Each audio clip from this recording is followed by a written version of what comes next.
Bike second വ്യത്യാസത്തിൽ മറ്റൊരു bike pass ചെയ്യുന്നുണ്ട്. നിങ്ങളൊന്ന് ആലോചിച്ച് നോക്കൂ.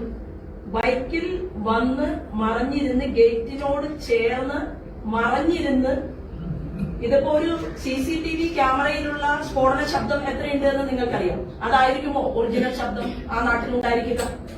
ആ എറിഞ്ഞ ഒറ്റ സെക്കൻഡ് ബൈക്കിൽ വന്നവർക്ക് ജീവിക്കാൻ ഇനിയും വിധിച്ചതുകൊണ്ടാണ് അവർക്ക് അപകടം പറ്റാതെ ഈ സ്ഫോടനം നടത്താൻ പ്രതികൾക്ക്, ഈ തെറ്റ് ചെയ്തവർക്ക് സാധിച്ചിട്ടുള്ളത്. നമസ്കാരം. ശോഭാ സുരേന്ദ്രൻ കേരളത്തിൽ പിണറായി വിജയനെതിരെ ആഞ്ഞടിക്കുന്ന BJP തീപ്പൊരി നേതാവാണ്. എന്നാൽ അവർക്ക് പാർട്ടി പുറത്ത് മാത്രമല്ല പാർട്ടിക്കകത്തും വലിയ ശത്രുക്കളുണ്ട്. നമുക്കറിയാം, പിണറായി വിജയനെതിരെ ഏറ്റവും ആഞ്ഞടിക്കുമ്പോൾ അവർക്ക് ഏറ്റവും ശത്രുക്കളുള്ളത് പിണറായി വിജയൻ്റെ ഭാഗത്തു നിന്നാണ് എന്നുള്ളത് നമുക്കറിയാം, അവർക്കും അറിയാം. എന്നാൽ പാർട്ടിക്കകത്ത് അവരുടെ വളർച്ചയിൽ തകർച്ച കാണാൻ ആഗ്രഹിക്കുന്ന കുറേ നേതാക്കന്മാരുമുണ്ട്. അങ്ങനെയുള്ള പല നേതാക്കന്മാരും അവരെ സംസ്ഥാന പ്രസിഡന്റ് സ്ഥാനത്ത് എത്തിക്കുന്നതിൽ നിന്ന് തടയാൻ വേണ്ടി സകല ശ്രമങ്ങളും നടത്തിയെന്നുള്ള വിവരവും നമുക്കറിയാം. ഈ അടുത്ത ദിവസം നമുക്കറിയാം, ഈ പഹൽഗാം ദുരന്തമുണ്ടായ ശേഷം, ഭീകരാക്രമണം ഉണ്ടായ ശേഷം അവിടെ കൊല്ലപ്പെട്ട രാമചന്ദ്രൻ എന്ന് പറയുന്ന എടപ്പള്ളിയിലുള്ള ഒരു പ്രവർത്തകൻ ഒരാൾ മരിച്ച ശേഷം അവിടെ പോയി ആ ചടങ്ങിലെല്ലാം പങ്കെടുത്ത് ശോഭാ സുരേന്ദ്രൻ രാത്രി വീട്ടിലെത്തി കിടന്നുറങ്ങിയ ശേഷം ഏകദേശം 10:45 മണിക്ക് ഭയങ്കര ശബ്ദത്തോടു കൂടിയിട്ട് ഒരു ശബ്ദം കേൾക്കുകയാണ്. അത് കേട്ട് പുറത്തിറങ്ങിയപ്പോൾ കണ്ടത് എല്ലാ വീട്ടുകാരും പുറത്തിറങ്ങി നിൽക്കുന്നു, പേടിച്ചരണ്ടിരിക്കുന്നു. വലിയ ശബ്ദത്തോടു കൂടിയിട്ടാണ് അവിടെ പൊട്ടിത്തെറിയുണ്ടായത്. അപ്പോൾ ഇത് എന്തോ ഒരു സ്ഫോടക വസ്തു എറിഞ്ഞു എന്നുള്ളതാണ് മനസ്സിലാക്കിയുള്ളത്. പിന്നീട് അവർ CCTV ദൃശ്യങ്ങൾ നോക്കി. ആ CCTV ദൃശ്യങ്ങളിൽ വളരെ വ്യക്തമാണ്, ഒരു മിന്നൽ വേഗത്തിൽ വരുന്ന ബൈക്ക്, അതിൻ്റെ പിന്നിൽ തന്നെ വേറൊരു ബൈക്ക് വരുന്നു. ഈ ബൈക്കിൽ നിന്നാണ് ഈ സ്ഫോടക വസ്തു എറിഞ്ഞിട്ടുള്ളത്. ആ സ്ഫോടക വസ്തു എറിഞ്ഞ് CCTV ദൃശ്യത്തിൽ വലിയ ശബ്ദത്തോടു കൂടിയിട്ട് തന്നെയാണ് കാണുന്നത്. സാധാരണ പടക്കം പൊട്ടിക്കുന്നതല്ല. മിന്നൽ വേഗത്തിൽ പോകുന്ന ഒരാൾക്ക് പടക്കം എറിഞ്ഞ് സ്ഫോടക വസ്തു എറിയാനേ പറ്റുള്ളൂ, പടക്കം എറിഞ്ഞ് പൊട്ടിക്കാനൊന്നും കഴിയില്ല. എന്നാൽ പോലീസ് കണ്ടെത്തിയിരിക്കുന്ന എന്താണ്, ഇത് പഴയ പടക്കങ്ങൾ, വിഷുവിനും ഈസ്റ്ററിനൊക്കെ പൊട്ടിച്ച പടക്കങ്ങൾ ബാക്കിയുള്ള പടക്കം പൊട്ടിച്ചതാണ് എന്ന് വില കുറഞ്ഞ ഒരു ആരോപണമായി വന്നിരിക്കുകയാണ്. ഇത് പൊളിക്കുന്ന കൃത്യമായിട്ടുള്ള തെളിവാണ് ശോഭാ സുരേന്ദ്രൻ്റെ വീട്ടിലുള്ള CCTV ദൃശ്യങ്ങളിൽ വന്നിരിക്കുക. അതാണ് തുടക്കത്തിൽ തന്നെ കൊടുത്തിരിക്കുന്നത്. അതിൽ കൃത്യമായി മനസ്സിലാക്കാൻ പറ്റും, ഒരു ബൈക്ക് പെട്ടെന്ന് വരുന്നു, അതിന് പിന്നാലെ ഒരു ബൈക്ക് വരുന്നു, മുന്നിൽ പോയ ബൈക്ക് സ്ഫോടക വസ്തു എറിയുന്നു, പിന്നിലത്തെ ബൈക്ക് കടന്നു പോയി ഉടൻ തന്നെ പൊട്ടിത്തെറിക്കുന്നു. ഇത് കൃത്യമായി പറഞ്ഞാൽ ശോഭാ സുരേന്ദ്രനെ ലക്ഷ്യമാക്കിക്കൊണ്ട് തന്നെയാണ് ഈ സംഭവം നടന്നിരിക്കുന്നതിനെക്കുറിച്ച് അവർ തൃശ്ശൂർ പ്രസ് ക്ലബ്ബിൽ വെച്ചൊരു പത്രസമ്മേളനം നടത്തുകയുണ്ടായി. അതിൽ കൃത്യമായി അവർ കാര്യങ്ങൾ പറയുന്നുണ്ട്. പോലീസ് ഇത് എഴുതിത്തള്ളാനുള്ള പരിപാടിയാണ്. ഇത് പഴയ പടക്കങ്ങൾ പൊട്ടിച്ചതാണെന്ന് വരുത്തി തീർത്ത് രക്ഷപ്പെടുത്താനുള്ള മാർഗമാണ് പോലീസ് സ്വീകരിക്കുന്നത്. പിണറായി വിജയൻ്റെ പോലീസ് അങ്ങനെയല്ലാതെ പിന്നെ എന്താണ് ചെയ്യുക? എന്തായാലും അവരുടെ പത്രസമ്മേളനം നമുക്ക് പൂർണ്ണമായി കേൾക്കാം.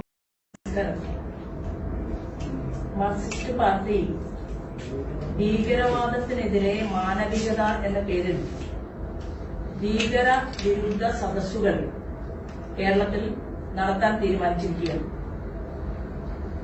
1942 ക്വിറ്റ് ഇന്ത്യ സമരത്തെ എതിർത്ത കമ്മ്യൂണിസ്റ്റ് പാർട്ടി 1947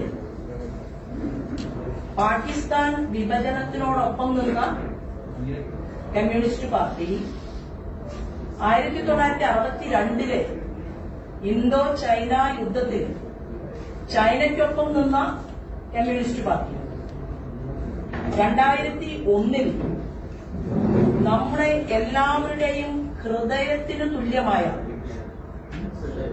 എല്ലാ ജനപ്രതിനിധികളുടെയും ഇരിപ്പിടമായിട്ടുള്ള പാർലമെന്റ് സമുച്ചയം തകർക്കാൻ തീരുമാനമെടുത്തു വന്ന കൊടും ഭീകരൻ അഫ്സൽ ഗുരുവിനെ നീതിന്യായ കോടതി തൂക്കിക്കൊന്നപ്പോൾ അത് തെറ്റായി പോയി എന്ന് പറഞ്ഞ മാർക്സിസ്റ്റ് പാർട്ടി എത്രയോ ചെറുപ്പക്കാരെ ഭീകരതയിലേക്ക് നയിച്ച മദനിയെ ശംഖുമുഖം കടപ്പുറത്ത് ബിഗ് സല്യൂട്ട് കൊടുത്ത് സ്വീകരിച്ച പിണറായി വിജയന്റെ മാർക്സിസ്റ്റ് പാർട്ടി നമ്മുടെ രാജ്യത്ത് ആരൊക്കെ ജീവിക്കുന്നുണ്ടെന്നും അവർക്ക് കൃത്യമായിട്ടുള്ള രേഖകൾ ഉണ്ടാകണമെന്നും തീരുമാനമെടുത്തുകൊണ്ട് നമ്മുടെ ഗവൺമെന്റ് പൗരത്വ നിയമം മുന്നോട്ട് വെച്ചപ്പോൾ ആ പൗരത്വ നിയമത്തെ എതിർത്ത മാർക്സിസ്റ്റ് പാർട്ടി എത്രയോ കാലമായി രാജ്യം ആഗ്രഹിച്ച ഒരു രാജ്യത്ത് 2 ഭരണകൂടം പാടില്ലെന്ന കാശ്മീരിലെ 370 വകുപ്പിനെ എടുത്തു കളയണമെന്ന് തീരുമാനിച്ച തീരുമാനത്തിനെതിരെ നിലകൊണ്ട മാർക്സിസ്റ്റ് പാർട്ടി പഹൽഗാമിൽ രാജ്യത്തെ നടുക്കിയ ഭീകരവാദികളുടെ കൊടും ക്രൂരത കണ്ടതിനു ശേഷം ആർട്ടിക്കിൾ 370 എടുത്തു കളഞ്ഞതിന്റെ വേദനയിലാണ് പഹൽഗാം ആക്രമണം ഉണ്ടായത് എന്ന് പറഞ്ഞ മാർക്സിസ്റ്റ് പാർട്ടിയുടെ MA ബേബിയെ കണ്ട കേരളവും മാർക്സിസ്റ്റ് പാർട്ടിയുടെ പ്രവർത്തകരും എന്ത് യോഗ്യതയാണ് മാർക്സിസ്റ്റ് പാർട്ടിക്ക് ഈ ഭീകര വിരുദ്ധ സദസ് നടത്താൻ, ഈ മാനവികതയുടെ പേരിൽ നടത്താൻ ഉള്ളതെന്ന് ഗോവിന്ദൻ മാഷ് വ്യക്തമാക്കണം എന്ന് ഞങ്ങൾക്കൊരു അഭിപ്രായമുണ്ട്. പഹൽഗാമിൽ വീരമൃത്യു വരിച്ച ആദിലിന്റെ മയ്യത്ത് നിസ്കാരത്തിന് കാശ്മീരിന്റെ മുഖ്യമന്ത്രി ഒമർ അബ്ദുള്ളയാണ് നേതൃത്വം കൊടുത്തത്. മഹാരാഷ്ട്രയിൽ, അതുപോലെ തന്നെ കർണാടകയിൽ, ഗുജറാത്തിൽ, ബംഗാളിൽ, വിവിധങ്ങളായിട്ടുള്ള സംസ്ഥാനങ്ങളിൽ അവരുടെ ഭൗതിക ശരീരം ഏറ്റുവാങ്ങാനും അവരുടെ മരണാനന്തര ചടങ്ങുകൾക്കും ആ കുടുംബത്തോടൊപ്പം നേതൃത്വം കൊടുക്കാനും വിവിധ സംസ്ഥാനങ്ങളിലെ മുഖ്യമന്ത്രിമാർ നേരിട്ടെത്തിയപ്പോൾ കേരളത്തിന്റെ മുഖ്യമന്ത്രി പിണറായി വിജയൻ മാത്രം മരണമടഞ്ഞ സ്വർഗീയനായിട്ടുള്ള രാമചന്ദ്രന്റെ വീട്ടിൽ എത്തിയില്ല എന്നുള്ളത് ഭീകരതയെ ഞാൻ ഹൃദയത്തിൽ സൂക്ഷിച്ചിട്ടുണ്ട് എന്ന് സൂചിപ്പിച്ചുകൊണ്ടായിരുന്നു എന്നുള്ളതും ഗോവിന്ദൻ മാഷ് മനസ്സിലാക്കണം. പാർട്ടി യോഗങ്ങളിൽ ഹെലികോപ്റ്ററിൽ പറക്കുന്ന മുഖ്യമന്ത്രിക്ക് എറണാകുളം വരെ എത്താൻ സാധിക്കാതെ പോയത് മുഖ്യമന്ത്രിക്ക് വീട് സന്ദർശിക്കാൻ താൽപര്യമില്ല എന്നതിന്റെ സൂചനയാണ്. അവസാനം ജനരോഷം പൊട്ടിപ്പുറപ്പെട്ടതിന് ശേഷമാണ് കേരളത്തിന്റെ മുഖ്യമന്ത്രി ആ കുടുംബത്തിലേക്ക് എത്തിയത് എന്നുള്ളതും ഈ സാംസ്കാരിക കേരളം കണ്ടതാണ്. കാശ്മീര്, കർണാടക, ഗുജറാത്ത്, ഒറീസ ഉൾപ്പെടെ എല്ലാ സംസ്ഥാനങ്ങളും പഹൽഗാമിൽ വീരമൃത്യു വരിച്ചവർക്ക് ധനസഹായം പ്രഖ്യാപിച്ചിട്ടും കേരളത്തിന്റെ മുഖ്യമന്ത്രി അനങ്ങാപ്പാറ നയം സ്വീകരിച്ചുകൊണ്ടാണ് ഈ നിമിഷം വരെ തുടരുന്നത്. കോൺഗ്രസിന്റെ കൂടെയുള്ള ഭീകരവാദ സംഘടനകളെ മത്സരിച്ച് കോൺഗ്രസിനേക്കാൾ കൂടുതൽ നിങ്ങൾക്ക് ഞാൻ സംരക്ഷണം തരും എന്നുള്ള സൂചന നൽകിക്കൊണ്ടാണ് കേരളത്തിന്റെ മുഖ്യമന്ത്രി മുന്നോട്ട് പോകുന്നത്. പ്രതിപക്ഷ നേതാവ് ശ്രീമാൻ വി ഡി സതീശൻ പഹൽഗാം ആക്രമണത്തിന് പുറകിൽ ഇന്ത്യക്കാരാണോ പാകിസ്ഥാൻകാരാണോ എന്ന് അന്വേഷിക്കണമെന്നാണ് സതീശന്റെ ആദ്യത്തെ സ്റ്റേറ്റ്മെന്റ് കേരളത്തിൽ പുറത്തു വന്നത്. ഭീകര ശക്തികളുടെ ഒരച്ചുതണ്ട് UDF-നകത്ത് ശ്രീമാൻ സതീശൻ സൃഷ്ടിച്ചിട്ടുണ്ട്. ആ അച്ചുതണ്ട് കളം മാറി ചവിട്ടുമോ എന്നുള്ള ഭയപ്പാടിലാണ് കോൺഗ്രസിന്റെ ദേശീയ നേതൃത്വത്തിന്റെ മര്യാദ പോലും കാണിക്കാതെ കേരളത്തിൽ പ്രതിപക്ഷ നേതാവ് വി ഡി സതീശൻ ഇത്തരം ഒരു നിരുത്തരവാദപരമായിട്ടുള്ള സ്റ്റേറ്റ്മെന്റുമായിട്ട് മുന്നോട്ട് വന്നിട്ടുള്ളത്. MA ബേബിയെയും ഗോവിന്ദൻ മാഷിനെയും പിണറായി വിജയനെയും കടത്തിവെട്ടുന്ന നിലപാടെടുത്തുകൊണ്ട് ശ്രീമാൻ വി ഡി സതീശൻ ഭീകരവാദികൾക്ക് സന്ധി ചെയ്തുകൊണ്ട് മുന്നോട്ട് പോവുകയാണ്. നോക്കൂ, കോൺഗ്രസിന്റെ ഒരു ഹാൻഡിൽ, കോൺഗ്രസിന്റെ സമൂഹ മാധ്യമ ഹാൻഡിൽ, അതിന്റെ ഒരു ചെറിയ കോപ്പി ഞാൻ ഇവിടെ കാണിക്കുകയാണ്. ഈ ഹാൻഡിലിൽ പോസ്റ്റ് ചെയ്ത വിഷയം അത് ഷെയർ ചെയ്തിട്ടുള്ളത് പാകിസ്ഥാന്റെ മുൻ മന്ത്രിയാണ്. അപ്പൊ കോൺഗ്രസിന്റെ നിലപാടുകൾ പാകിസ്ഥാൻ അനുകൂലമായിട്ടാണോ ശ്രീമാൻ വി ഡി സതീശൻ സൃഷ്ടിക്കുന്നത് എന്നുകൂടി മാധ്യമങ്ങൾ പരിശോധിക്കുന്നത് നല്ലതായിരിക്കും എന്നുകൂടി ഞാൻ പറയാൻ ആഗ്രഹിക്കുകയാണ്. അതിനോടൊപ്പം ഇത് നാടിനെ സംബന്ധിക്കുന്ന കാര്യമാണ്. എന്നെ വ്യക്തിപരമായിട്ട് ഒരു വ്യക്തി എന്നുള്ള ഒരു പൗര എന്നുള്ള രീതിയിൽ എന്റെ വീടിന്റെ ഗേറ്റിന് മുന്നിൽ ഉഗ്രമായിട്ടുള്ള ശബ്ദത്തിൽ ഒരു സ്ഫോടനം ഉണ്ടായതിനു ശേഷം ഞാൻ വീടിന്റെ വാതിൽ തുറന്ന് പുറത്തു ചെല്ലുകയും എന്റെ നേരെ മുന്നിലുള്ള വീട്ടുകാരും ഇടതും ആ വീടിന്റെ ഇടതുഭാഗത്തുമുള്ള എന്റെ വീടിന്റെ ഇടതുഭാഗത്തും മുൻവശത്തുള്ള വീടിന്റെ ഇടതുഭാഗത്തുമുള്ള വീട്ടുകാരും എല്ലാവരും ഓടിയിറങ്ങി അവർ പുറത്തേക്ക് ഈ വലിയ ശബ്ദം കേട്ട് പുറത്തേക്ക് വരികയും 10:45 ഈ സംഭവം നടന്നതിന് ശേഷം ഞാൻ ചിന്തിച്ചതാണ്, ഇത് വലിയ ഏതെങ്കിലും അപകടമായിരിക്കുമോ, എന്താണ് രാത്രി എല്ലാവരും ഉറങ്ങുന്ന സമയത്ത് ഇത്ര വലിയ ഒരു ശബ്ദത്തിൽ സ്ഫോടനമുണ്ടായത് എന്ന് ഞാൻ ചിന്തിച്ചത് എന്നിലുള്ള സമൂഹത്തോടുള്ള പ്രതിബദ്ധതയാണ്. എന്റെ തൊട്ടടുത്ത വീടുമായി ഞാൻ സംസാരിക്കുന്നതിന് തൊട്ടു മുമ്പ് അതിൽ സാക്ഷികളുണ്ടായി. ഞാൻ പാർട്ടിയുടെ ജില്ലാ പ്രസിഡന്റിനെ വിളിച്ച് വിവരം പറഞ്ഞത് ഇങ്ങനെ ഒരു സ്ഫോടന ശബ്ദം കേട്ടു. ഞാൻ പുറത്തിറങ്ങി ചുറ്റുഭാഗത്തുമുള്ള വീടുകളിലേക്ക് ഞാൻ പോവുകയാണ്. കാരണം ഞാൻ അനുവാദം ചോദിച്ചുകൊണ്ട് പറഞ്ഞുകൊണ്ടാണ് ഞാൻ പോകുന്നത്. ഞാൻ 3 വർഷമായിട്ട് താമസിക്കുന്ന ആ പ്രദേശത്ത് എന്ത് സംഭവം ഉണ്ടായാലും അത് ഡിവൈഎഫ്ഐക്കാർ അവിടെ പൂരം നടത്തുന്നുണ്ട്. ബിജെപിയിൽ പ്രവർത്തിക്കുന്ന ആളുകളും നാട്ടുകാരും എല്ലാവരും ചേർന്ന് അവിടെ കാവടി നടത്തുന്നുണ്ട്. തൊട്ടപ്പുറത്തൊരു ക്ഷേത്രമുണ്ട്. എല്ലാ കാര്യങ്ങളിലും സഹകരിക്കുന്ന, നാട്ടിൽ കക്ഷി രാഷ്ട്രീയത്തിന് അതീതമായിട്ട് പെരുമാറുന്ന ഒരു വ്യക്തിയാണ് ഞാൻ. അത് കഴിഞ്ഞ 3 വർഷവും ഞാൻ അവിടെ ഉള്ള സമയത്ത് വാടക വീടാണ്, ഞാനത് നിലനിർത്തിയിട്ടുണ്ട്.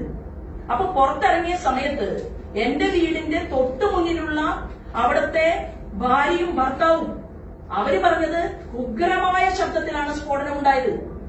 അപ്പൊ ഉഗ്രമായ ശബ്ദത്തിൽ സ്ഫോടനമുണ്ടായി എന്നും തൊട്ടടുത്ത് ഒഴിഞ്ഞു കിടക്കുന്ന പറമ്പിൽ നിന്നാണ് ഈ സ്ഫോടനം ഉണ്ടായത് എന്നും അവര് പറയുകയും അവരോടൊപ്പം അവരുടെ മകൻ ആ വീടിനകത്ത് ഇരുന്നു കൊണ്ട് അവനും ഭയപ്പാട് അഭിനയിക്കുകയും ചെയ്തു. അത് ഞാൻ അവിടെ നിന്ന് തിരിച്ചു പോന്നു. അവിടെ ചെല്ലുന്ന സമയത്ത് ഞാൻ കാണുന്ന ഒരു കാഴ്ച, ഒരു ബൈക്ക് ആ ചെറുപ്പക്കാരനുമായിട്ട് ഞാൻ ചെല്ലുമ്പോൾ ഒരു ബൈക്ക് ആ ചെറുപ്പക്കാരനുമായിട്ട് സംസാരിക്കുന്നതാണ്, ആ ബൈക്കിൽ വന്ന ആളുകൾ. അപ്പൊ ഞാൻ ചോദിച്ചു, മോനെ ഇതെന്താണ് ഇത്രയും വലിയൊരു ശബ്ദത്തില് ഇവിടെ സംഭവിച്ചത് എന്ന് ചോദിച്ച സമയത്ത് ആ കുട്ടി പറഞ്ഞത്, ഈ സ്ഫോടനം അകലേക്ക് കേട്ടതുകൊണ്ട് ബൈക്കിൽ പോയ ആളുകൾ തിരിച്ചു വന്ന് എന്താണ് സംഭവിച്ചത് എന്ന് അന്വേഷിക്കാൻ വേണ്ടിയാണ് എന്നാണ് ആ കുട്ടി എന്നോട് മറുപടി പറഞ്ഞത്. കുട്ടിയല്ല, 23 വയസ്സുള്ള വ്യക്തിയാണ്. 8ാം ക്ലാസ്സിലോ 9ാം ക്ലാസ്സിലോ പഠിക്കുന്ന കുട്ടിയല്ല. അത് കഴിഞ്ഞു പാർട്ടിയുടെ ജില്ലയിൽ നിന്നുള്ള 2-4 ആളുകൾ അവിടെ വന്നു. അവരവിടെ ചെന്ന് ആ വീട്ടുകാരോട് സംസാരിച്ചു, ആ ചെറുപ്പക്കാരനോട്, 23 വയസ്സുകാരനോട് സംസാരിച്ചു. എല്ലാ ആളുകളും, നമ്മുടെ വീടിന്റെ ചുറ്റുമുള്ള എല്ലാ ആളുകളും അവർ കൂടി ആവശ്യപ്പെട്ടതിനനുസരിച്ചാണ് പോലീസിൽ വിവരം അറിയിക്കുന്നത്. 10:43 നടന്ന സംഭവത്തെ എനിക്ക് രാഷ്ട്രീയവൽക്കരിക്കാനായിരുന്നുവെങ്കിൽ ഞാൻ ഉടൻ തന്നെ 5 മിനിറ്റിനുള്ളിൽ എനിക്ക് പോലീസിന് വിവരം അറിയിക്കാമല്ലോ. ഇവിടുത്തെ കമ്മീഷണറുടെ നമ്പർ എന്റെ കയ്യിലുണ്ട്, ഇവിടുത്തെ ACPയുടെ നമ്പർ എന്റെ കയ്യിലുണ്ട്, ഇവിടുത്തെ എല്ലാ താഴെത്തട്ടിലും മുകൾ നിരയിലുമുള്ള പോലീസ് അധികാരികളുടെ നമ്പർ കൈവശമുള്ള ഒരു പൊതുപ്രവർത്തകയാണ് ഞാനത് ചെയ്തില്ല. പക്ഷെ പാർട്ടിയുടെ ലീഡർഷിപ്പ് ആ വീടുമായി സംസാരിച്ചു കഴിഞ്ഞപ്പോ അവിടുത്തെ സ്ത്രീയുടെ കൂടി ആദിയുടെയും ആശങ്കയുടെയും അടിസ്ഥാനത്തിലാണ് പോലീസ് അധികാരികളെ നമ്മൾ വിവരം അറിയിച്ചത്. എന്തായാലും ശരി, വളരെ സന്തോഷം. കേരളത്തിലെ പോലീസ് അധികാരികൾ കണ്ടുപിടിച്ചു, തൃശൂരിലെ പോലീസ് അധികാരികൾ കണ്ടുപിടിച്ചു, വിഷുവിനോ ഈസ്റ്ററിനോ വാങ്ങിയ പടക്കത്തിന്റെ ബാക്കി ഓലപ്പടക്കം പൊട്ടിച്ചതിനാണ് ശോഭാ സുരേന്ദ്രൻ ഇങ്ങനെ ഒരു വിഷയമുണ്ടാക്കിയത് എന്നുള്ള രീതിയിൽ വ്യക്തമായിട്ടുള്ള ഗൂഢാലോചന പോലീസ് അധികാരികളുടെ ഭാഗത്തു നിന്നുണ്ടായി. എന്റെ ചോദ്യം, എന്റെ വീടിന്റെ മുന്നിൽ ഉള്ള വീട്ടിലെ ചെറുപ്പക്കാരൻ ഇതിന് നേതൃത്വം കൊടുത്തു എങ്കിൽ ഇത് പൊട്ടിക്കുന്ന സമയത്ത് ആ ചെറുപ്പക്കാരൻ വീടിന്റെ മുന്നിൽ വരണ്ടേ, അവിടെ ഉണ്ടാകണ്ടേ? കൂട്ടുകാർ ചേർന്ന് അവർ സന്തോഷിക്കാൻ വേണ്ടിയാണ് പടക്കം പൊട്ടിച്ചതെങ്കിൽ അവർ എല്ലാവരും ഒരുമിച്ച് 2 വീടപ്പുറത്തുള്ള നിങ്ങൾ പരിശോധിക്കണം, ഒരു അരയാലുണ്ട്, അവിടെ ധാരാളം സ്പേസ് ഉണ്ട്. അവർ ഒരുമിച്ച് ബാക്കി വന്ന പടക്കം പൊട്ടിക്കുകയായിരുന്നുവെങ്കിൽ അവിടെ നിന്നുകൊണ്ട് അവർക്ക് പടക്കം പൊട്ടിക്കാമല്ലോ. അല്ലെങ്കിൽ ഒഴിഞ്ഞ പറമ്പുണ്ട്, അവിടെ നിന്ന് പൊട്ടിക്കാമല്ലോ. അപ്പൊ മാലപ്പടക്കമാക്കി പോലീസിന്റെ സംരക്ഷണ കവചം അത് ശോഭാ സുരേന്ദ്രൻ ഉള്ളതല്ല എന്ന് തീരുമാനമെടുത്തുകൊണ്ട് പോലീസ് അധികാരികൾ വ്യവഹരിച്ചിട്ടുണ്ടെങ്കിൽ അതിന് പുല്ലിന്റെ വിലയെ ഞാൻ കൊടുക്കുന്നുള്ളൂ. കാരണം പോലീസ് സംരക്ഷണം തരും എന്ന് കരുതിയിട്ടല്ല ഞാൻ ഈ കഴിഞ്ഞ 30 വർഷമായി കേരളത്തിൽ അങ്ങോളം ഇങ്ങോളം യാത്ര ചെയ്യുന്നത്. എന്നാൽ പൊതുജനങ്ങളുടെ മുന്നിൽ എനിക്ക് അറിയിക്കാനുള്ള ബാധ്യതയുണ്ട്. പൊട്ടിയത് മാലപ്പടക്കമല്ല. അതുകൊണ്ട് അതിന്റെ വിഷ്വൽ അത് ഞാൻ എന്റെ മാധ്യമ പ്രവർത്തകരുടെ മുന്നിൽ ഒന്ന് കാണിക്കാൻ കൂടി ഈ അവസരത്തെ ഉപയോഗപ്പെടുത്തുകയാണ്.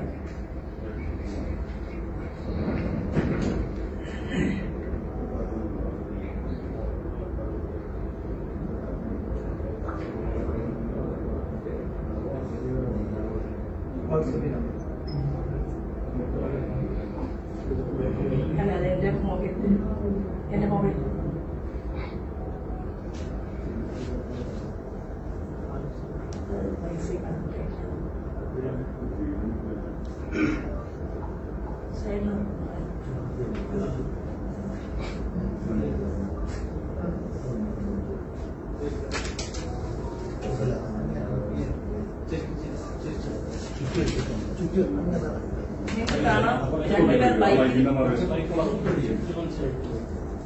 രണ്ടുപേർ ബൈക്കിൽ ഗേറ്റിന് അരികിൽ നിൽക്കുന്നത് കാണാം.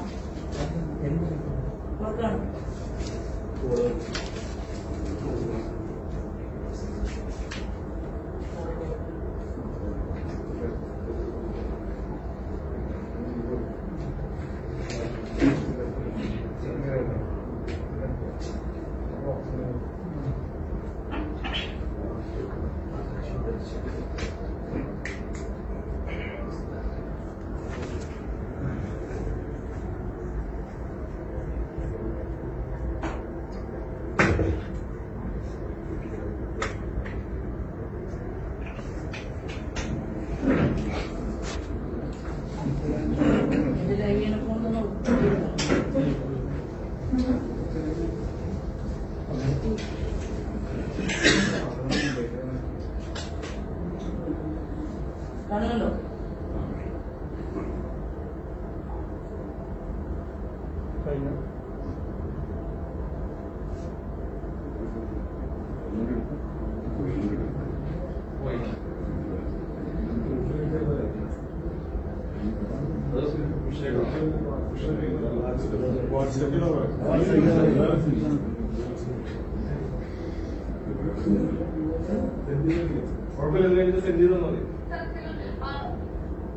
എല്ലാവർക്കും ഞാൻ സെൻഡ് ചെയ്യുന്നുണ്ട്. ഈ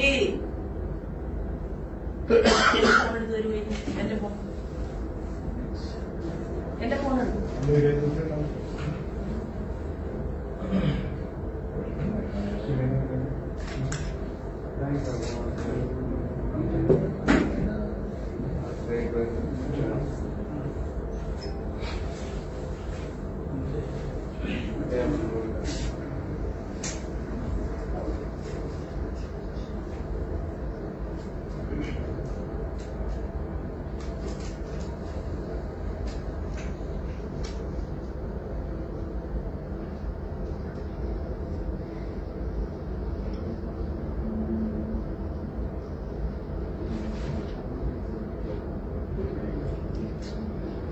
ഇവിടെയാണ് ബൈക്കിൽ 2 പേര് വന്ന് നിൽക്കുന്നത്. ഇവിടെയാണ് പൊട്ടുന്നത്. തത്സമയം സെക്കൻഡിനുള്ളിൽ മറ്റൊരു വാഹനം കടന്നു പോകുന്നുണ്ട്. നിങ്ങൾക്ക് ഞാൻ ഇത് അയക്കാം. ഒരു ബൈക്ക് സെക്കൻഡ് വ്യത്യാസത്തിൽ മറ്റൊരു ബൈക്ക് പാസ് ചെയ്യുന്നുണ്ട്. നിങ്ങളൊന്ന് ആലോചിച്ച് നോക്കൂ. ബൈക്കിൽ വന്ന് മറഞ്ഞിരുന്ന് ഗേറ്റിനോട് ചേർന്ന് മറഞ്ഞിരുന്ന് ഇതിപ്പോ ഒരു CCTV ക്യാമറയിലുള്ള സ്ഫോടന ശബ്ദം എത്രയുണ്ട് എന്ന് നിങ്ങൾക്കറിയാം. അതായിരിക്കുമോ ഒറിജിനൽ ശബ്ദം ആ നാട്ടിലുണ്ടായിരിക്കുക? ആ എറിഞ്ഞ ഒറ്റ സെക്കൻഡ് ബൈക്കിൽ വന്നവർക്ക് ജീവിക്കാൻ ഇനിയും വിധിച്ചതുകൊണ്ടാണ് അവർക്ക് അപകടം പറ്റാതെ ഈ സ്ഫോടനം നടത്താൻ പ്രതികൾക്ക്, ഈ തെറ്റ് ചെയ്തവർക്ക് സാധിച്ചിട്ടുള്ളത്. ഇത്രയും ഒരു സബ്ജക്ട് ഉണ്ടായിട്ട് അത് ചെറുപ്പക്കാർ മാനപ്പടക്കം ഒരുമിച്ചിരുന്ന് പൊട്ടിച്ച് കളിച്ചതാണ് എന്ന് കേരളത്തിലെ തൃശൂരിലെ പോലീസ് അധികാരികൾ കണ്ടെത്തിയിട്ടുണ്ടെങ്കിൽ അതിനൊരു താമ്രപത്രം നൽകാൻ ഞാൻ ഈ അവസരത്തിൽ ആഗ്രഹിക്കുകയാണ്. ആ മാനപ്പടക്കത്തിന്റെ കഥ അവിടെ നിൽക്കട്ടെ, എന്റെ വിഷയവും അവിടെ നിൽക്കട്ടെ. ഞാൻ എന്താണെങ്കിലും ഈ ഒരു വിഷയവുമായി ബന്ധപ്പെട്ടുകൊണ്ട് എന്റെ സബ്ജക്ട് എന്നതിലുപരി, അല്ലെങ്കിൽ ഞങ്ങളുടെ പാർട്ടി പ്രവർത്തകരുടെ സബ്ജക്ട് എന്നതിലുപരി ഞങ്ങൾ ഇതിൽ ഇടപെട്ടിട്ടുള്ളത് ആ നാട്ടുകാരുടെ കൂടി ആഗ്രഹപ്രകാരമാണ്, ആവശ്യപ്രകാരമാണ്. ബാക്കി കാര്യങ്ങളെ കുറിച്ച് ഞാൻ നേരത്തെ സംസാരിച്ച എന്റെ പോയിന്റുകളിൽ എന്തെങ്കിലും ചോദിക്കാനുണ്ടെങ്കിൽ. പടക്കല്ല എന്നാണ് പറയുന്നത്. പടക്കം സാധാരണ ബൈക്കിൽ ഓടിപ്പോകുന്ന, ബൈക്ക് ഓടിച്ചു പോകുന്നവരാണോ പടക്കം പൊട്ടിച്ച് വലിച്ചെറിയുക? അത് നിങ്ങളാണ് കണ്ടെത്തേണ്ടത്. അല്ല, നിങ്ങളാണ് കണ്ടെത്തേണ്ടത്. എനിക്ക് ആ വിഷയത്തിൽ ഇനി കൂടുതൽ ഒന്നും വിവരിക്കാനില്ല. അതായത് മാധ്യമ സുഹൃത്തുക്കൾക്ക് ഇതൊരു നിസ്സാര കാര്യമാണെന്ന് നിങ്ങൾക്ക് തോന്നുന്നുണ്ടെങ്കിൽ അതങ്ങനെ. പോലീസിന്, ഞാൻ പറയട്ടെ, പോലീസിന് അതൊരു സാധാരണ സംഭവമായിട്ടാണ് തോന്നുന്നതെങ്കിൽ അതങ്ങനെ. പക്ഷേ കേരളത്തിലെ പൊതുസമൂഹത്തിന്റെ മുന്നിൽ ശോഭാ സുരേന്ദ്രനെ ട്രോളാൻ വേണ്ടിയിട്ടിരിക്കുന്ന ആളുകളോട് എനിക്ക് പറയാനുള്ളത്, ടോൾ സമരത്തിൽ പോയി അടികൊണ്ട് തല പൊട്ടി ആശുപത്രിയിൽ കിടക്കുമ്പോഴും മുൻനിരയിൽ നിന്ന് എന്റെ സഹപ്രവർത്തകന്മാരുടെ തല പൊട്ടി പൊളിക്കുമ്പോൾ, ആ വിഷ്വല് ഞാൻ വേണമെങ്കിൽ പിന്നീട് തരാം, ഇപ്പൊ എന്റെ കയ്യിലില്ല, അപ്പോഴും കുഷ്യനിൽ തലയിറങ്ങി വീണ മാർക്സിസ്റ്റ് പാർട്ടിയുടെ നേതാക്കന്മാരെ പോലെ ചോരയൊലിക്കുമ്പോഴും റോഡിൽ തലകറങ്ങി വീഴാനോ അല്ലെങ്കിൽ അപ്സെറ്റ് ആയിട്ട് അഭിനയിക്കാനോ ഒന്നും എന്റെ പൊതുജീവിതത്തിൽ ഞാൻ ഈ നിമിഷം വരെ തയ്യാറായിട്ടില്ല എന്ന് കൂടി സൂചിപ്പിക്കാൻ ഞാൻ ഈ അവസരത്തെ ഉപയോഗപ്പെടുത്തുകയാണ്. അപ്പൊ പാർട്ടിയെ ഇകഴ്ത്തി കാണിക്കാൻ, എന്നെ ഇകഴ്ത്തി കാണിക്കാനാണ് പോലീസ് ഇത്തരത്തിലുള്ള ഒരു ഗൂഢാലോചക ശക്തിയുമായിട്ട് ചേർന്ന് നിൽക്കുന്നതെങ്കിൽ അത് അന്യായമാണ് എന്ന് മാത്രമേ ഉള്ളൂ. ഞാൻ കേസ്, പോലീസ് എന്നോട് പറഞ്ഞിട്ടില്ല, എനിക്കൊരു നോട്ടീസും തന്നിട്ടില്ല കേസ് അവസാനിപ്പിച്ചു എന്ന് പറഞ്ഞുകൊണ്ട്. അപ്പൊ തീർച്ചയായിട്ടും ബാക്കി അത് എനിക്ക്, ഞാൻ കോടതിയിൽ പോകണോ, വ്യക്തിപരമായിട്ട് അന്യായം കൊടുക്കണോ, ഇതൊക്കെ കേസൊക്കെ നടത്താനും എന്റെ വെർഷൻ ക്ലിയർ ചെയ്യാനും ഒക്കെ സാധിച്ചിട്ടുള്ള ഒരാളാണ്. കഴിഞ്ഞ ദിവസം, ഇന്നലെയാണ്, വർഷങ്ങളോളം കേസ് നടത്തിയിട്ടാണ് ഞാൻ ഒരു കേസിൽ എന്നെ കോടതി വെറുതെ വിട്ടത്. അത് എന്തിനു വേണ്ടിയിട്ടാണ്? എന്റെ പ്രസംഗത്തിൽ കോടിയേരി ബാലകൃഷ്ണനെതിരെ സ്വർഗീയനായിട്ടുള്ള, അതായത് ഞങ്ങളുടെ സങ്കല്പ പ്രകാരം ചെയ്ത കാര്യങ്ങൾ വെച്ചല്ല, ഞങ്ങളുടെ സങ്കല്പ പ്രകാരം കോടിയേരി ബാലകൃഷ്ണനെതിരെ ഞാൻ പ്രസംഗിച്ചു എന്ന് പറഞ്ഞുകൊണ്ട് ആ കേസ് നടത്തി. മലപ്പുറത്ത് ഗ്രീൻ വാലിയിലേക്ക് മാർച്ച് നടത്തുമ്പോ എന്റെ പ്രവർത്തകരോടൊപ്പം മുൻനിരയിൽ നിന്ന് വർഷങ്ങളോളം കേസ് നടത്തി. അവസാനം ഇപ്പോ കേന്ദ്ര ഗവൺമെന്റും NIA-യും കണ്ടെത്തി അവിടെ തീവ്രവാദ പരിശീലനത്തിന്റെ ഹബ്ബായിരുന്നു. അത് ഗവൺമെന്റ് കൂട്ടിക്കെട്ടി. അപ്പോ കേസ് എങ്ങനെ നടത്തണമെന്നും ഒരു കാര്യം ഏറ്റെടുത്തു കഴിഞ്ഞാൽ അത് ഏതറ്റം വരെ കൊണ്ടുപോകണമെന്നും ഈശ്വരാധീനം കൊണ്ടും ഈ പൊതുസമൂഹത്തിന്റെ സ്നേഹവും കാരുണ്യവും കൊണ്ടും ചെയ്യാൻ സാധിക്കുന്ന ഒരു സഹോദരി തന്നെയാണ് ഞാൻ എന്നുകൂടി ഞാൻ സൂചിപ്പിക്കാൻ ആഗ്രഹിക്കുകയാണ്. അതിനിപ്പോ നിങ്ങള് കൂടുതൽ ചിന്തിക്കണ്ടല്ലോ, മാനപ്പടക്കമല്ലേ, പടക്കം പൊട്ടിച്ച് കളിച്ചതല്ലേ, അത് വിട്ടേക്കുക. ഇനിയിപ്പോ എന്നെ സംബന്ധിച്ച് ഞാൻ കൃത്യമായി കേസ് കൊടുത്തിട്ടുണ്ട്. ആ കേസ് കൊടുത്ത എന്റെ പേപ്പറിന്റെ കോപ്പി മാധ്യമ സുഹൃത്തുക്കൾക്ക് വാങ്ങാം, വായിച്ചു നോക്കാം. എനിക്ക് കേരളത്തിലെ പോലീസിന്റെ തലപ്പത്തുള്ളത് ബഹുമാനപ്പെട്ട പിണറായി വിജയൻ ആയതുകൊണ്ടും ഇവിടുത്തെ ACPക്ക് പ്രത്യേകമായിട്ടുള്ള ഒരു സ്നേഹം കാലങ്ങളായി എന്നോടുള്ളതുകൊണ്ടും ആ ACP താഴ്ന്ന ചുമതലയിൽ പ്രവർത്തിക്കുന്ന സമയം മുതൽ എന്നോട് പ്രത്യേകമായിട്ട് വളരെ സ്നേഹം ഉള്ള ഒരു വ്യക്തിയായതുകൊണ്ടും ഈ കേസ് മാനപ്പടക്കം പോലും ആവില്ല, ഓലപ്പടക്കം പോലും ആവില്ല എന്നുള്ള ബോധ്യം എനിക്കുണ്ട്. ഞാൻ അതിനെക്കുറിച്ചൊന്നും ഭയപ്പെടുന്നില്ല. ബോംബിനിടയിലൂടെയും ഉണ്ടെങ്കിലും എനിക്ക് നടക്കാൻ സാധിക്കും. ഞാൻ ബാനൂരും മൊകേരിയിലുമൊക്കെ എന്റെ ജയകൃഷ്ണൻ മാസ്റ്ററുടെ വധത്തിനു ശേഷം അവിടെ അന്ന് പ്രഖ്യാപനം നടത്തി. മാർക്സിസ്റ്റ് പാർട്ടിയുടെ സംസ്ഥാന സെക്രട്ടറി ശോഭാ സുരേന്ദ്രൻ പൊതുയോഗത്തിൽ വന്ന് പ്രസംഗിച്ചാൽ വെടിച്ചു കീറിക്കളയും എന്നാണ് പറഞ്ഞത്. ഞാൻ പിന്നോട്ട് കാല് വെച്ചിട്ടില്ല. അപ്പൊ എന്നെ സംബന്ധിച്ച് ഞാനങ്ങനെ ബ്രണ്ണൻ കോളേജിലൊന്നും പഠിച്ചിട്ടില്ല, വടിവാളിനിടയിലൂടെയൊന്നും നടന്നു നീങ്ങിയിട്ടില്ല. പക്ഷേ നല്ല തന്റേടവും നല്ല ധൈര്യവും പിന്നെ ഇത്ര കാലം എന്നൊന്നും നമ്മളെവിടെയും എഴുതി ഒപ്പിട്ട് കൊടുത്തിട്ടുമില്ല എന്നുള്ളത് കൊണ്ട് എനിക്കിനി തൃശ്ശൂരിലെ പോലീസിന്റെ ഒരു സഹായത്തിന്റെയും ആവശ്യമില്ല. അല്ല, എനിക്ക് വേണ്ടതേ കാരണം എന്താണ്, ശോഭാ സുരേന്ദ്രൻ ഇത് ഞാൻ എന്ന് പറയുന്ന സ്ത്രീയെ ഇപ്പൊ അപമാനിച്ചുകൊണ്ട് വ്യക്തിഹത്യ നടത്തിക്കൊണ്ട് പോലീസും ആരാണോ പോലീസിനെ കൊണ്ട് പറയിപ്പിച്ചത് അർദ്ധരാത്രി 10:43 ഞാൻ നിങ്ങളോട് പറഞ്ഞിരുന്നു. ഞാൻ എന്റെ ആദ്യത്തെ സ്റ്റേറ്റ്മെന്റ് പരിശോധിക്കുക. ഞാൻ എന്താ പറഞ്ഞത്? എന്താണ് ഞാൻ മാധ്യമ സുഹൃത്തുക്കളോട് പറഞ്ഞത്? വലിയ ശബ്ദം കേട്ടു. വലിയ ശബ്ദം കേട്ട് ഞങ്ങൾ എല്ലാവരും പുറത്തിറങ്ങി. 24 മണിക്കൂറിലധികം സമയം വീടിന്റെ മുന്നിലുള്ള ചെറുപ്പക്കാരനുണ്ടായിരുന്നല്ലോ, കിട്ടിയല്ലോ. സ്വന്തം അച്ഛനും അമ്മയെയും ഭയപ്പെടുത്തിക്കൊണ്ട് അവരെല്ലാം അറിഞ്ഞുകൊണ്ട് ഇങ്ങനെ ഒരു കൃത്യം ചെയ്യുമെന്നാണോ നിങ്ങൾ വിചാരിച്ചിട്ടുള്ളത്? ഒരേ ദിവസം കേരളം വിട്ടുകൊണ്ട് പഠിച്ചുകൊണ്ടിരിക്കുന്ന ചില ചെറുപ്പക്കാർ ഒരുമിച്ച് കൂടുക, ഒരുമിച്ച് കൂടിയിട്ട് വിഷു ദിവസം 3 കൊല്ലമായിട്ട് ഞാൻ കാണുന്നു അവിടെ ഒരു പടക്കം പോലും ആ വീട്ടിൽ പൊട്ടിയതായിട്ട് എനിക്കറിയില്ല. പിന്നെ വളരെ വളരെ വയസ്സായിട്ടുള്ള നല്ല എന്താ പറയുക ഈശ്വര വിശ്വാസമൊക്കെ ഉള്ള ഒരു ക്രിസ്ത്യൻ കുടുംബത്തിൽപ്പെട്ട വ്യക്തികളാണ് എന്റെ അറിവിൽ. രാഷ്ട്രീയം വേറെയുണ്ട്, അതുകൊട്ടെ, അത് ഞാനൊന്നും പരാമർശിച്ചിട്ടില്ലല്ലോ, ഒരു സ്റ്റേറ്റ്മെന്റിലും ഞാൻ പറഞ്ഞിട്ടില്ല. അപ്പോ മാർപ്പാപ്പയുടെ ഇത്രയും ഒരു സമയത്ത് പടക്കം പൊട്ടിച്ച് കളിക്കാൻ മാത്രം അവർ വിഡിത്തം ചെയ്യും എന്ന് ഞാൻ വിശ്വസിക്കുന്നില്ല. ഒരുപാട് കാര്യങ്ങളും കാരണങ്ങളും ഇവരെ ചോദ്യം ചെയ്യാനും മനസ്സിലാക്കാനും ഉണ്ടായിട്ടും ACP എന്റെ വീട്ടിൽ കയറി വന്ന ഉടൻ പറഞ്ഞത്, മാഡം ഇത് കൃത്യമായിട്ടും ഞങ്ങൾ അന്വേഷിക്കും, വളരെ കാര്യമാത്ര പ്രസക്തമായ രീതിയിൽ അന്വേഷിക്കും.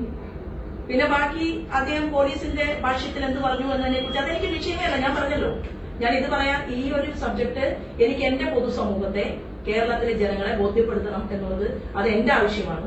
അതുകൊണ്ട് ഇത് മാനപ്പടക്കമല്ല, ബൈക്കിൽ അപായപ്പെടുത്താൻ വേണ്ടി തന്നെ ആളുകൾ വരുന്നു, ഗേറ്റിന് പുറകിൽ നിൽക്കുന്നു, ഒരു വസ്തു എറിയുന്നു, അവര് ഓടിച്ചു പോകുന്നു, അത് അവിടെ പൊട്ടിത്തെറിക്കുന്നു. അത് ട്രയലാണെങ്കിലോ അല്ല, അത് ട്രയലാണെങ്കിലോ വീട്ടുകാർക്ക് പരാതി ഇല്ല എന്ന് പിന്നീടാണ് പറഞ്ഞത്. 24 മണിക്കൂറിന് ശേഷം. ആദ്യം ആ വീട്ടുകാർ എന്ത് പറഞ്ഞു എന്നതിനെ കുറിച്ച് പോലീസിനറിയാം, ഇവർക്കറിയാം. ഇവരും പോലീസും ഒരുമിച്ച് നിൽക്കുന്ന സമയത്താണ് വീട്ടുകാർ മൊഴി പറഞ്ഞിട്ടുള്ളത്. അപ്പൊ എന്നെ സംബന്ധിച്ച് ആ വിഷയത്തെ ഞാൻ ഇവിടെ വെച്ച് നിർത്തുകയാണ്. ഈ സംഭവം നടന്ന് ഓടി പുറത്തിറങ്ങി ഉടൻ തന്നെ മൊഴിയെടുത്തതിന് ശേഷം പോലീസ് മൊഴിയെടുത്ത് ഇങ്ങനെയാണല്ലോ പറഞ്ഞത്. ആ സ്ത്രീക്ക് അവരുമായിട്ട് ആ കുട്ടി ആ വീട്ടിലേ ഇല്ല, ആ കുട്ടി സ്വന്തം വീട്ടിലേ ഇല്ല. പിന്നെ നിങ്ങളുടെ വേറൊരു കാര്യം, ആ കുട്ടിയുടെ അമ്മ എന്നെ കാണാൻ വന്നു. വേറൊരു കുട്ടിയുടെ അമ്മയും കൂടെ ഉണ്ടായിരുന്നു. അവര് രണ്ടുപേരും നമ്മുടെ വീട്ടിലിരിക്കുന്നു. കുട്ടിയുടെ അമ്മ മൗനമായിട്ടിരിക്കുന്നു, ഒന്നും പറയുന്നില്ല, ഒന്നും മിണ്ടുന്നില്ല. അതെപ്പോ ഞാൻ പോലീസിന് അന്ന് അതായത് ഈ സംഭവം നടന്ന ഇതിന്റെ പിറ്റേ ദിവസം 3:30 മണിക്ക് എനിക്ക് വാടാനപ്പള്ളിയില് ഞാനൊരു പൊതുയോഗത്തിൽ പങ്കെടുക്കാൻ വേണ്ടി പോകാൻ നിൽക്കുന്ന സമയത്താണ് വന്നത്. അപ്പോ കൂട്ടുകാരന്റെ അമ്മ പറഞ്ഞു, ഇത് ഇവൻ അതായത് ഈ വീട്ടിലെ കുട്ടി അനുവാദം കൊടുത്തിട്ടാണ് എന്റെ മകൻ ഇത് ചെയ്തിട്ടുള്ളത് എന്ന് അവര് പറയുകയുണ്ടായി. അവര് പറഞ്ഞു എന്നോട് അനുവാദം കൊടുത്തു എന്ന്. അപ്പൊ ശോഭാ സുരേന്ദ്രന്റെ വീടിന് മുന്നിലേക്ക് ബൈക്കിൽ പോയി ഇത്രയും വലിയ സ്ഫോടന ശബ്ദത്തിൽ ഒരു സാധനം വെടിച്ചിടാൻ വേണ്ടിയിട്ട് അനുവാദം കൊടുത്തതാണോ? അപ്പൊ ഈ സഹോദരി പറയുകയാണ് എന്റെ മകൻ അല്ലല്ല എന്റെ മകൻ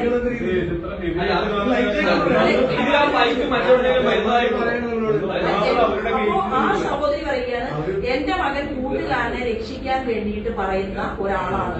ഈ രണ്ട് ഡയലോഗുകളിലെയും ആശയത്തിന്റെ സുതാര്യതയും വ്യത്യസ്തതയും രണ്ടു പേരോടുമായി സംസാരിക്കുമ്പോൾ അറിയാനുള്ള ഒരു വിവേകമൊക്കെ കഴിഞ്ഞ 10-30 വർഷമായിട്ട് ജനങ്ങളെ കാണുന്ന എനിക്കുണ്ട്. അത് ഞാൻ ഇവിടെ വെച്ച് നിർത്തുകയാണ്. പിന്നെ തൃശ്ശൂരിലെ മാധ്യമ പ്രവർത്തകർക്കും ഇതൊരു മാനപ്പടക്കമാക്കണം എന്നാണ് താല്പര്യമെങ്കിൽ എനിക്ക് വളരെ സന്തോഷം. ഒരു കാര്യം ചോദിച്ചോട്ടെ, അതായത് ആ ബൈക്ക് ആ വീട് വരെ അവിടുന്ന് ബൈക്ക് എവിടെന്നെങ്കിലും വരുന്നതായിട്ട് ദൃശ്യങ്ങളുണ്ട്? ബൈക്ക് അവിടെ നിന്ന് വരുന്നു, ദൃശ്യങ്ങളിലല്ല, ദൃശ്യങ്ങൾ നമുക്ക് കാണാൻ പറ്റില്ല. നമ്മുടെ കാണുമല്ലോ. ഒരു ബൈക്കാരൻ കടുത്ത് പോർത്തിച്ചു ഇങ്ങോട്ട് പോകുമ്പോ വരുന്നെന്തായാലും കാണിച്ചല്ലോ ഞാൻ. അന്നെ അത് എറിഞ്ഞ ശേഷം പോകുന്നതാണ്. അതെ, അപ്പൊ അത് വരുന്നതായിട്ടുള്ള ദൃശ്യം ഉണ്ടോ എന്നാണ് ചോദിച്ചത്. തിരിച്ചു വരുന്നതായിട്ടുള്ള ദൃശ്യം അതല്ല, കുട്ടിക്ക് വന്ന ആളുകൾ അവിടെ വേറെ എവിടെയെങ്കിലും വന്നതാണോ എന്നുള്ള അങ്ങനെ ദൃശ്യം ഉണ്ടോ? അത് പോലീസ് അന്വേഷിക്കട്ടെ. അല്ല തിരിച്ചു വന്ന് പോലീസ്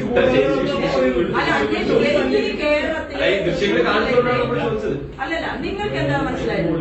അതായത് രാത്രി 10:45 വീട്ടുകാരെല്ലാം ഉറങ്ങിക്കിടക്കുമ്പോൾ ഈ ചെറുപ്പക്കാരൻ കൂടി അകത്തിരിക്കുമ്പോൾ ഇവർ ഒരുമിച്ച് പടക്കം പൊട്ടിച്ച് ആഘോഷിച്ചു എന്നാണല്ലോ പോലീസ് കണ്ടെത്തിയത്. അപ്പൊ ഈ ചെറുപ്പക്കാരൻ പുറത്തു വരണ്ടേ?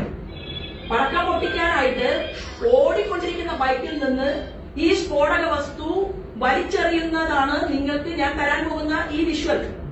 കേട്ടല്ലോ, ഇത് വളരെ ക്ലിയർ ആണ്. ഇത് ലക്ഷ്യം ശോഭാ സുരേന്ദ്രനാണ്. കേരളത്തിലെ പിണറായി വിജയൻ പേടിക്കുന്ന ഒരു രാഷ്ട്രീയ നേതാവാണ് ശോഭാ സുരേന്ദ്രൻ. കത്തിപ്പടർന്ന പ്രസംഗം കൊണ്ട് പിണറായി വിജയനെ കത്തിക്കുന്ന, കൃത്യമായി പറഞ്ഞ പച്ചയ്ക്ക് കത്തിക്കുന്ന ഒരാളാണ് ശോഭാ സുരേന്ദ്രൻ. മട്ടന്നൂരിലും തലശ്ശേരിയിലും അടക്കം പിണറായി വിജയൻ്റെ കേന്ദ്രങ്ങളിലെല്ലാം, ശക്തി കേന്ദ്രങ്ങളിലെല്ലാം പോയി പിണറായി വിജയൻ നടത്തിയിട്ടുള്ള തട്ടിപ്പുകളെക്കുറിച്ച് കൃത്യമായി പറഞ്ഞ് പിണറായി വിജയനെ വെല്ലുവിളിക്കുന്ന ഒരു നേതാവാണ് ശോഭാ സുരേന്ദ്രൻ. അവരുടെ പ്രസംഗം കേൾക്കാൻ ആയിരക്കണക്കിന് ആളുകളാണ് തലശ്ശേരിയിലും ധർമ്മടത്തും മട്ടന്നൂരിലുമെല്ലാം തടിച്ചുകൂടിയിട്ടുള്ളത് എന്നുള്ളതാണ് പിണറായി വിജയനെ അസ്വസ്ഥമാക്കുന്നത്. ഈ പിണറായി വിജയൻ്റെ ഭാഗത്തു നിന്നാണോ പാർട്ടിയുടെ ചില നേതാക്കന്മാർ തന്നെയാണോ അതിൻ്റെ പിന്നിലുള്ളത് എന്ന് നമുക്കറിയില്ല. എന്തായാലും പോലീസ് ഇത് നനഞ്ഞ പടക്കമായി എഴുതിത്തള്ളാനുള്ള ശ്രമത്തിലാണ് എന്നുള്ളതാണ് സത്യം. എന്നാൽ ഇത് നനഞ്ഞ പടക്കമല്ല, യഥാർത്ഥ സ്ഫോടക വസ്തുവാണ്, കൃത്യമായി എറിഞ്ഞതാണ്. അത് കൃത്യമായി ശോഭാ സുരേന്ദ്രനെ ലക്ഷ്യമാക്കിയിട്ടുള്ളതാണ് എന്ന് നമുക്ക് മനസ്സിലാക്കാൻ പറ്റും.